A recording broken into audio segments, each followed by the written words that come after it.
When you first start doing Amazon, the only type of campaigns you're going to have access to is going to be sponsored product ads. So I'm going to go through those first.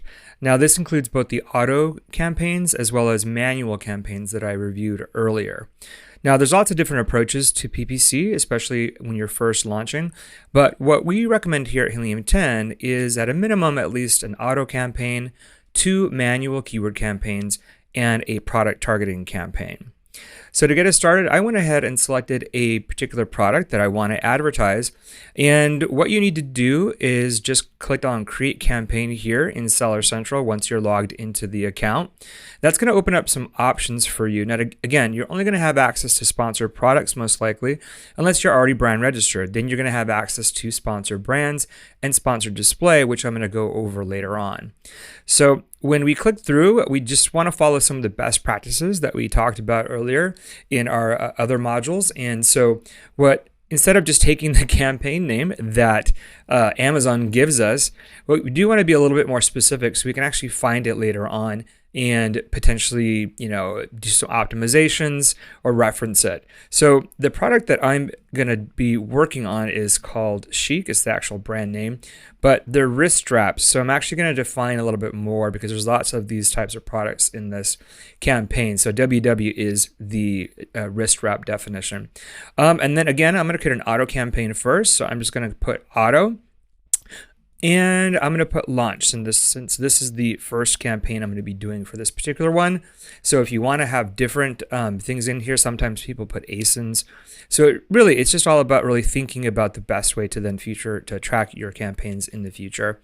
So daily budget, this is also another area of contention. Lots of people have different recommendations for your auto campaigns. Or your manual campaigns. Now, what I feel strongly, especially again, if you're just at launch, you want to have enough budget in order to be able to keep that campaign running for at least 2 to 3 weeks, maybe even a month if you can afford to do it. Now, most people will run out of budget depending on what type of product it is if you're only putting like $10 a day in it. And you don't want to do that because then you're running out potentially in the middle of the day or sometimes even in the early morning because these budgets will start at midnight every single night and they kind of start over. So what I always suggest if you can afford it is at least do $30. That's an Amazon best practice to at least start with $30. But the main way you really should be looking at it is what's your gross expected sales? Like what do you really expect to make in revenue in that first month? If you take that and realistically take a third of that and put it towards your budget for your PPC campaigns, hopefully you won't spend that much, but it at least gets you in the mindset of this is actually your marketing budget for your product, especially at launch. And that is kind of how budgets should be looked at. Now, you'll see, I don't know if this toggled over when I hit manual to auto, but it does. So automatic targeting, Amazon is suggesting that you do dynamic bids up and down. That is actually not something that we recommend. We recommend you do dynamic bid down only, or as was stated earlier, maybe doing fixed bids. If you really do know your budget, you know exactly how much you want to spend or can spend, you can try that. But most people are going to start with bid down only. And all that means simply is Amazon's going to lower your bid in real time if it's less likely to convert to a sale. Typically, dynamic bid up and down is only going to be reserved for a campaign that's been running for a while, a product that's maybe a little bit more established, maybe you have some more budget. But at launch, you definitely want to be a little bit more conservative with bid down only. So make sure you do check that because sometimes, as you saw, Amazon will change the settings based on different scenarios. Now, I already know the name of this. I'm just going to make a really quick reference to the fact that I know this is the wrist strap and this is the auto campaign. Actually, no, I'm going to do wrist strap and launch. So the ad group is just going to be the name within the campaign. If you watch the campaign structures module earlier on, you know that the ad group is just something that sits within the campaign, we do suggest that you only put one product in the ad group, or maybe if you have one product with different colors, like you might want to try putting them all in one to see how they perform, and then making a decision later on which ones you pull out.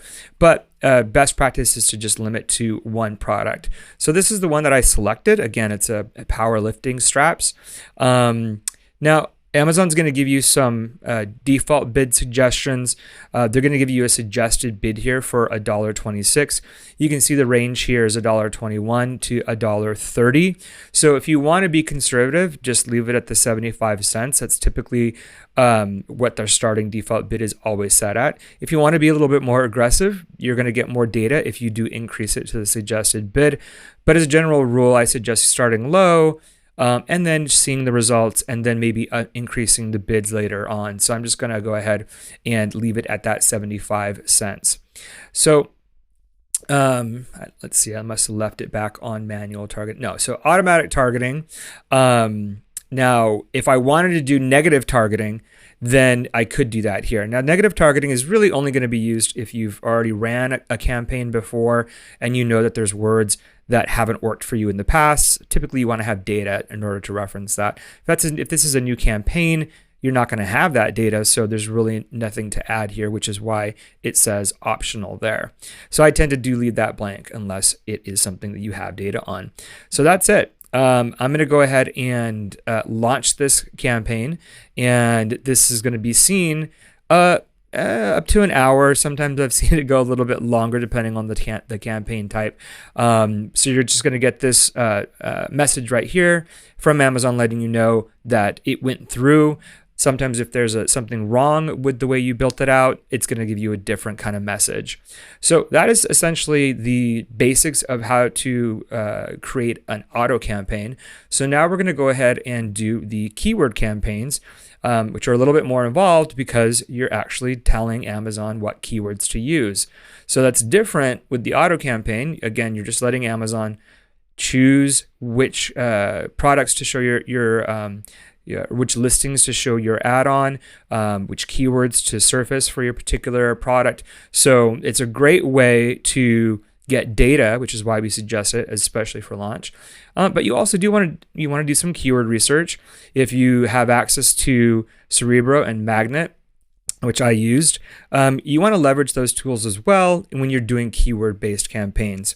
So I'm going to go ahead and name this again the same product, wrist wraps, and now this is keyword. So I'm noting that this is a keyword-based campaign, and I'm going to put this at launch.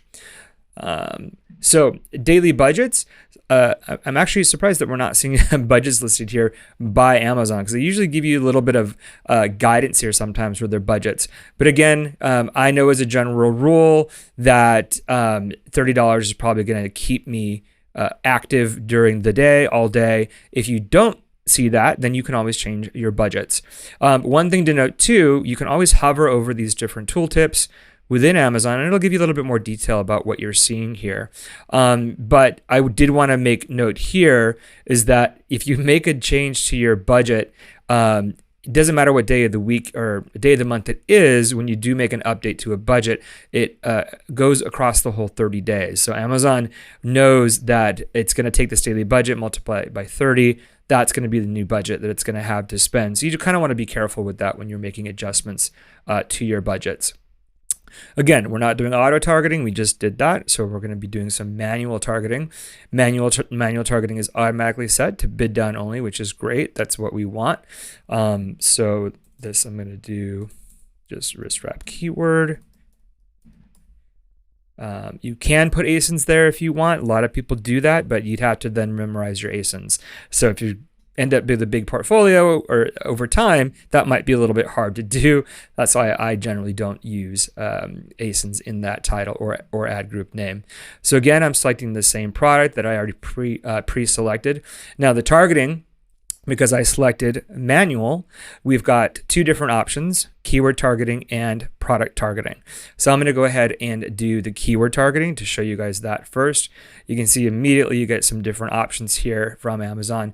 Now they do sometimes do an interesting job of giving you guys suggestions. So at the end of the day, if you really don't want to dive into other tools, you can take some of these suggestions. It's just you really risk losing visibility into search volume, which is important when you're setting up campaigns. So I always suggest doing some research and entering your own list as you see here. Now we're going to do, like I mentioned earlier, we do suggest that you do at least 2 keyword-based campaigns. One would be broad and one would be exact.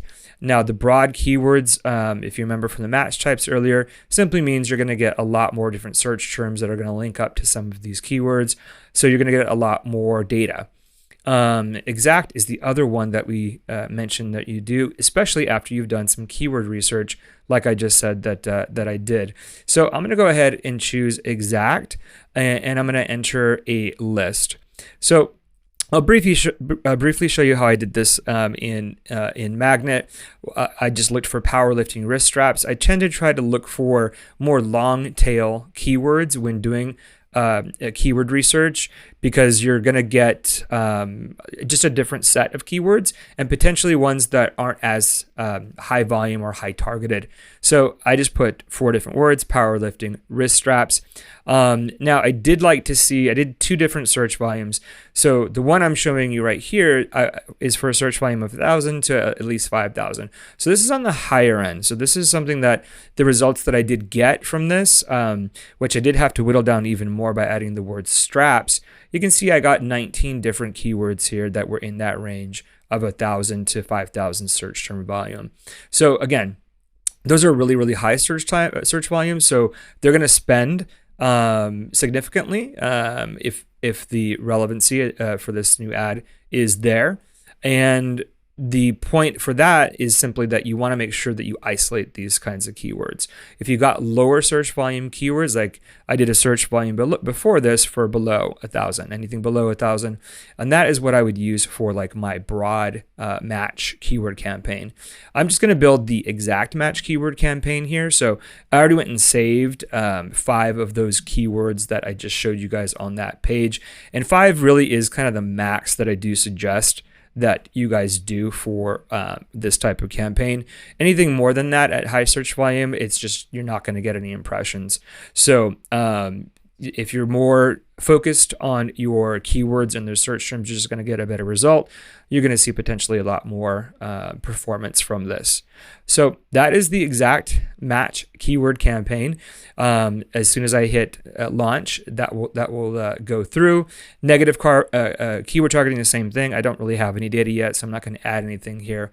But I'm just going to hit launch, and just keep in mind, I also mentioned a broad match keyword campaign too. So it's the exact same thing that I just did, just with maybe potentially 10 keywords.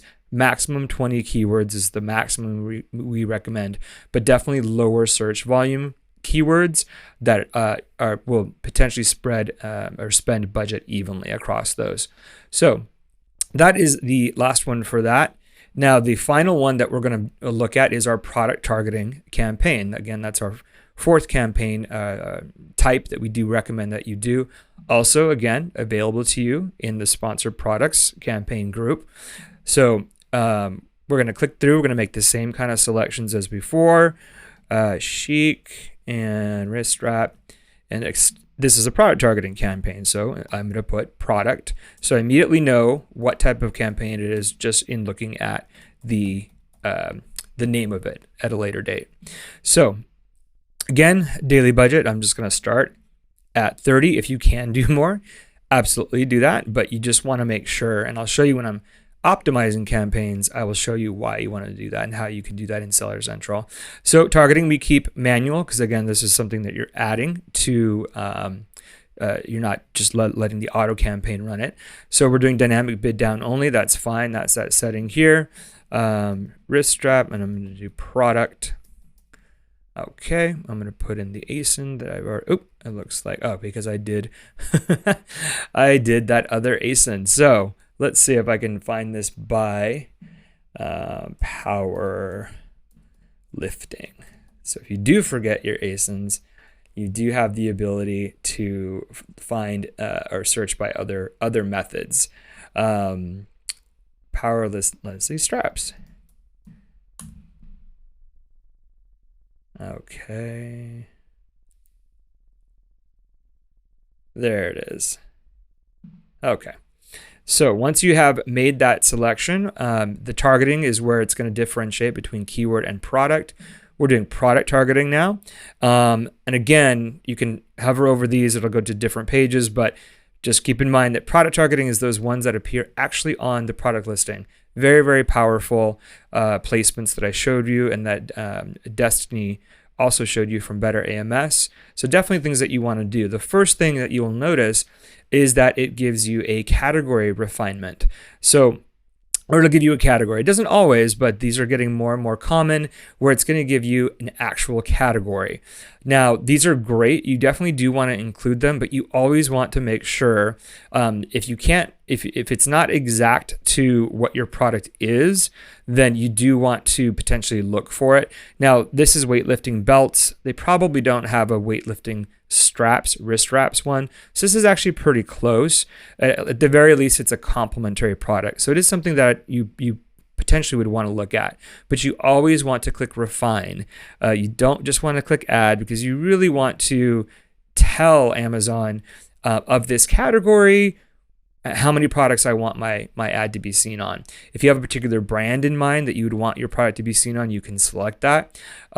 Price and star rating is a big one. I know this product is $24.95. So the minimum that I would want to show this particular product on is those that are more expensive, because that's going to give me potentially a competitive advantage. So I really only want to be seen on products that are a minimum of $26 and up, because that means they're more expensive than my product. This product also has 5 stars, so I definitely want to, again, be more competitive with that and only be seen on those with 4 stars. So that significantly dropped down. If you see it, if I left it at 5, you've got 814 to almost 1,400 products. I'm fine with being a little bit more conservative when looking at these categories at first launch. So now you also want to do a combination of the category and also some ASINs. So again, once you've done some ASIN research, you can use ASIN Grabber and the Helium 10 Chrome extension if you want to do a search and just pull ASINs from there. You can do that if you look at the refinements like I just did in that category targeting. Another thing that is great for this is black box when you're looking for product targeting. So what I did actually is in Magnet for this particular search for powerlifting straps, there were 3 top products. So I like to just put those top products into black box and just see, what comes up. Now I did do a little bit of the refinement where I put in $27 again, because this product is cheaper. It's only $25. So everything on this list is going to be at a higher price point, which means it is definitely, I'm at a competitive advantage with this product if I'm showing on these pages. So you can drill down even further if you want. You can use review count, review rating, but I just went ahead and selected these based on the price point. And I already saved that again on a separate little spreadsheet here. So I'm just going to grab the top 10 of these from that, and I'm going to add it in enter a list. Now, again, Amazon does a good job showing you competitors, showing you other products that you could choose as well. I tend to like to do my own research, specifically in our keyword research and our ASIN research tools, versus just using Amazon's. So 11 of these targets don't have a suggested bid. That's pretty common. I'm just going to go ahead and leave it at the default of 75 cents. And it's just asking me if I want to go ahead and leave it at that default. If I see that there's quite a few that are above this, which I kind of do now that it enters, which is interesting with Amazon, sometimes it'll say there's no default bid, but then it does give you a suggested bid. I'm going to go ahead and apply all because I can see these aren't really that much more expensive than the 75 cents anyways. So I'd rather have the data sooner than later. And that's it. I'm going to launch this particular campaign. And I got a success message, so we're ready to go. And in the next module, if you are brand registered, I'm going to be covering those sponsored brands and sponsored display campaigns.